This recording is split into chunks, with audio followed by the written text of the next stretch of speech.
OCD help for parents. So how do you stop OCD in its track through communication? Hi, I'm Julie, author of the Mind Monsters children's books, and I'm also creator of OCD workshops and workbook.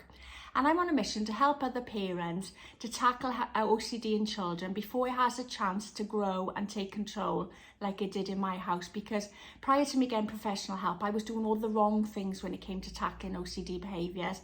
And I'm now on a mission to help parents not follow in my footsteps by making the wrong decisions when it comes to tackling OCD. And one way you can actually manage OCD behaviours is actually by the way you communicate with OCD. Now, what do I mean by this? Well, at one time I was actually corrected by a counsellor when I referred to my daughter's OCD and I saw she can't do something because of her OCD. Now, apparently I did two things wrong in that statement. I said two things wrong. The first one was that she couldn't do something, because what they quickly corrected me and said was she was able to do something. OCD was making her choose not to do it. So they said just by saying can't is like sort of reaffirming to her that she can't do something when actually she can. So that's the first thing. So instead of actually saying she can't do something or he can't do something, reframe it as they won't do something, because apparently it actually feeds the brain a different sort of message in that it's doable to do. The other thing was calling it her OCD, because what I was quickly told was OCD doesn't belong to them. It's not part of them, it's separate to them. And we covered that on the last video that I did on video 8. It actually covered how to separate OCD from your child, because that can be very powerful as well in managing OCD behaviours. So we can actually, as I say, do it through communication as well. So we don't want to say that they can't do something, it's that they won't do something. And we don't want to call it his or her OCD, because it doesn't belong to them. It's something that's separate from them. And the last way you can do it as well is by you trying to get them to open up with communication, because the hardest thing very often with children is to get them to open up and talk about it.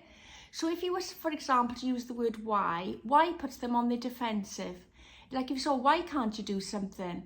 It straight away gets them to close up because they feel like they've been accused of doing something or there is some sort of fault.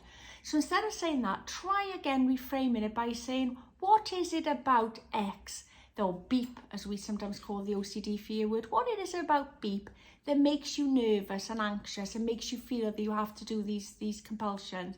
And that's a far softer and better way of getting your child to open up and communicate with you what their struggles are. And then finally, the final tip really is just to ask them how they are generally. Just say, how are you feeling today?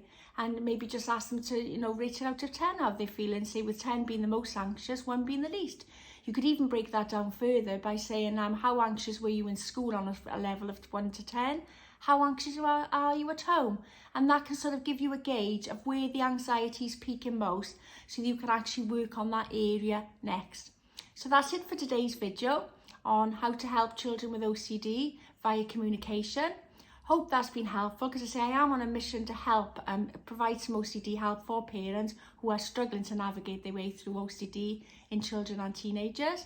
As ever, don't forget to subscribe to my channel if you do find it useful, and can you pop a comment as well, what in particular you found useful from this video. I'll see you on the next video.